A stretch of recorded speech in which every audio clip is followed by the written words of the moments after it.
Start natin yung Arduino Uno application. Kung hindi pa na-install, just download it and install it on your computer. Ito.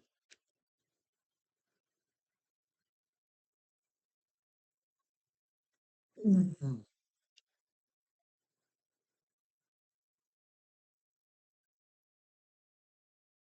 Ito yung IDE ng ating Arduino. IDE because it is an integrated development environment. Ibig sabihin, lahat ng tools mo nandyan na sa workspace mo. Now, as you can see, meron dito tayong file menu where you can find the examples. Mga sample codes yan, sample sketches from basics hanggang dito sa ISP. Now, magsisimula lang tayo dito sa basics. Well, we will do that later. Now, some applications or some Arduino IDE versions, hindi pa lalabas yung board dito. So, you need to select the board first. Kung anong klaseng board ang ipoprogram nyo using this IDE. Kasi pag hindi kayo pumili dito, magkakaroon ng error dito sa baba. Okay? Ito yung error reporting ng Arduino, si AVRDUD. So, pag walang naka-select na board dito, lalabas dito. Okay? So, bago pa lumabas yung error na yon, you need to choose one. So, click mo yung select board, then type Uno. Then click Arduino Uno, then click OK. So, lalabas yun. In case na wala pa dito yung Arduino Uno, which is our development board to be used. Now, dito sa ating workspace, makita nyo, meron siyang initial na pangalan, sketch April 20a.ino. So, ibig sabihin, kung kailan mo kinrate yan, yun yung lalabas na file name automatically. Pero, you can save it using a file name of your choice na dapat related sa project na ginagawa ninyo para madali siyang hanapin at i-identify. Now, meron siyang two parts dito sa ating program area or code area. Nandun yung void setup at saka yung void loop. Initially, makikita nyo dito may nakasulat dyan. Si Arduino nagsulat niyan. I mean, yung IDE yan nagsulat niyan. Ang void setup daw is it only runs once. Ibig sabihin, lahat ng declarations nyo dito, babasahin lang one time ng compiler, then yun na yun, i-upload niya sa memory. While itong void loop, from the word itself, loop meaning it executes or runs your codes here repeatedly, paulit-ulit, hanggat may power si Arduino Development Board or yung microcontroller mo. Okay? So, ito yung work area mo. Andito yung error reporting ng IDE natin. So, we'll try a basic sketch. Open natin yung file. Examples. Basics. Tapos yung blink. So, mag-open siya ng bagong window.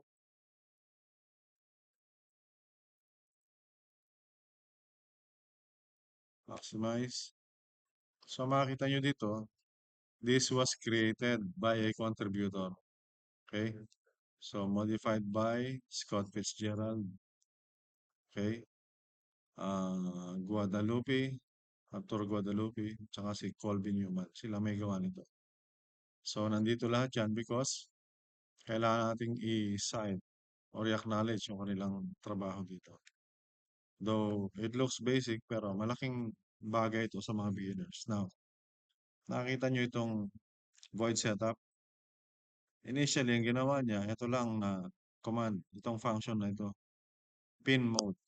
Pag mga command or functions, makita nyo, they are all colored orange or somewhat orange. Tama?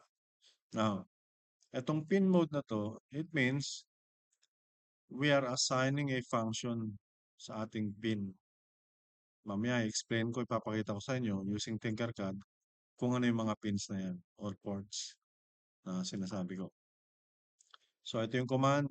Ito yung kanyang parameters separated by a comma and terminated by a semicolon. Huwag kakalimutan itong semicolon na ito. Very important ito kasi mag-error yung line of code mo pag walang termination. Lalo na kung humalo sa ibang line of codes. Okay? So, ano ibig sabihin itong pin mode? Pin mode, a-assignan mo ng state ang isang pin or mode ang isang pin. Whether it is an output pin na magbibigay ng 5 volts or an input pin where it will receive current from your sensors. Current or voltage that will be sensed uh, from your sensors na nakakonect doon. So dito basically ang nilagay lang para mas madali ang demonstration is yung built-in LED ng ating Arduino development board. So makita niyo yung pangalan niya. By the way, class, case sensitive si IDE, itong pin mode, pag pinalitan mo ng letter M na maliit, okay, hindi yan gagana. Though makikita mo, it looks the same, pero we need to be uh, aware with the case sensitivity of um, commands. Kasi magkakaroon ng syntax error. Kung magkakaroon ng error yung program mo, if you disregard these cases of uh, regarding functions or commands. Now, pin mode sets the mode or state of a pin. Sinong pin? Ito, si LED built-in. Basically, si LED built-in ay nasa pin 13. Ayun, no? Tinuturo niya. Hashtag define LED built-in, LED underscore built-in 13. Ibig sabihin, initially, naset niya na yan as pin 13. Okay? So, pin mode, pin at anong mode or anong status niya ba? Is it input or output? Well, in this case, gagawin natin output kasi we will be connecting an LED, okay, which is this one. We will be connecting an LED para pailawan natin. Now, an LED basically needs a maximum of 2 volts, So, pwede tayong kumuha ng power sa 5 volts ng ating Arduino development board with a proper series resistor para hindi masunog ng ating LED. Okay? So, that is the setup. That will run once during the execution of the code or the whole program that you will be doing. Now, pangalawa, second part is yung void loop, which runs continuously hanggat may power ang board mo or yung microcontroller mo.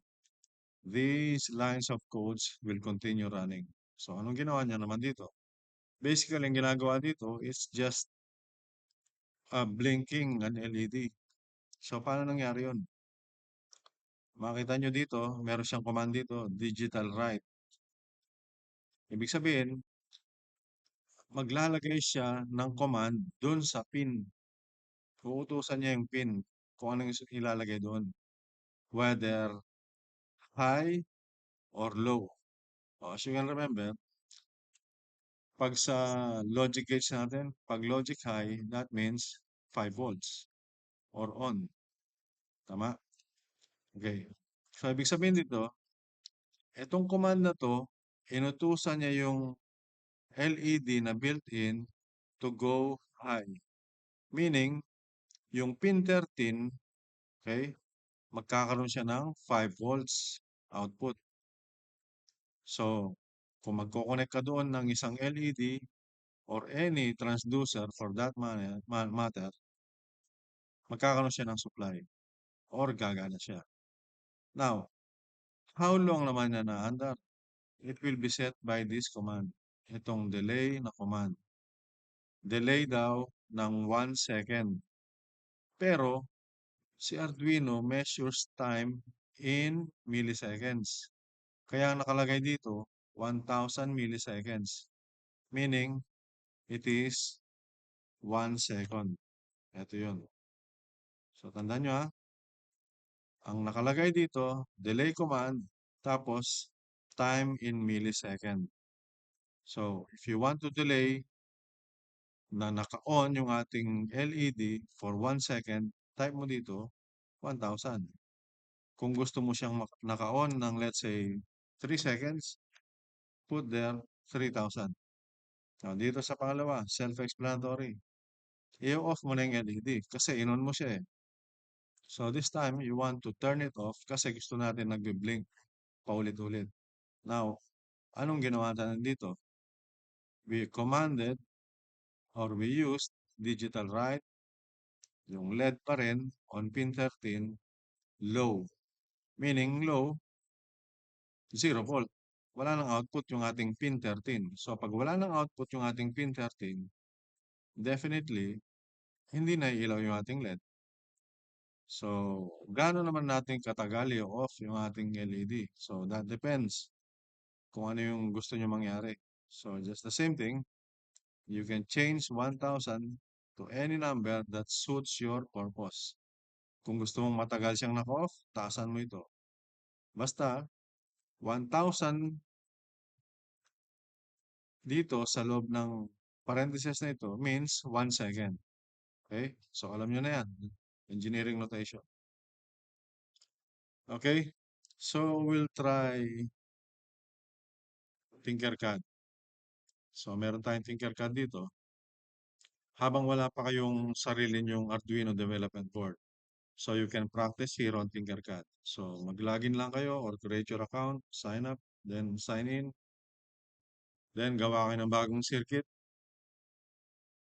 And then, makikita nyo itong basic components which has the Arduino development board or Arduino Uno development board.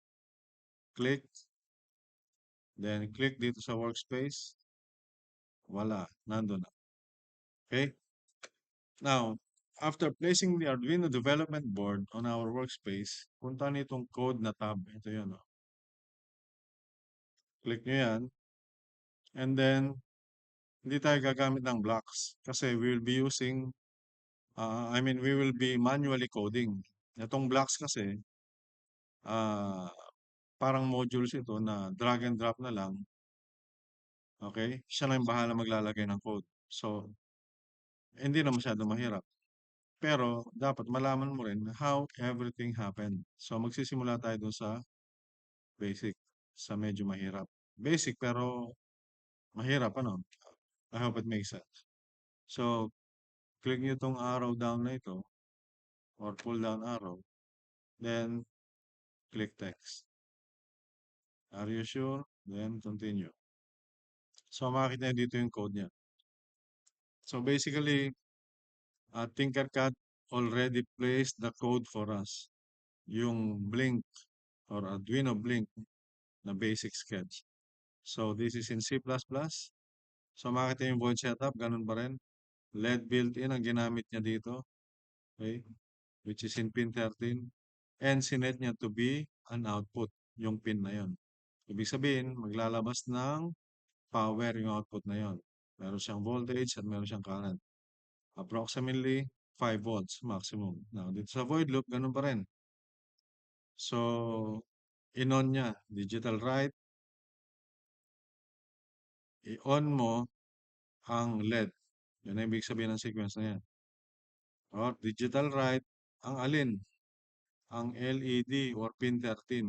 Anong gagawin ko doon? On ba or off? I-on mo. So, kaya nilagay natin dito, high. Ang high, sabi nga, these are all case sensitive. Hindi pwede maging lower case yan. Otherwise, mag-error yung ating program. So, let's try running the code. Click nyo yung start simulation. Tingnan natin kung ano mangyari. Simulate. Okay, nakita nyo itong LED na ito, itong may L. It blinks. Tama? So, ang interval niya is 1 second on, 1 second off. Kasi yun ang nilagay natin dun sa ating code. So, try naman nating pabilisin. Stop ko muna yung simulation. Pabilisin natin. Gawin nating 100 milliseconds. Tingnan natin kung ano mangyari. 100 milliseconds. Then, again, click Start Simulation. Tingnan nyo, ang bilis nyo. Halos parang di na nag-off. So, ibig sabihin, it followed the command that we entered. O yung ginawa natin. So, stop simulation. Try natin ng 2 seconds na naka-on. Tapos, 1 second na off. Let's see what happens. Start. 2. 1, 2, 1, 2, 1. Sige. So, that means, it really affects the hardware, ano? Kung ano yung lagay natin dito sa code natin, it will manifest dito sa ating hardware, ang ating Arduino development board. Okay? The next video will be, I will be showing you the details of the Arduino development board, yung mga ports niya, mga pins, kung ano yung mga yan, anong gamit, anong klase sila, digital ba or analog. So, guys, salamat sa panonood. Sana makatulong ito. See you all in the next video. God bless you.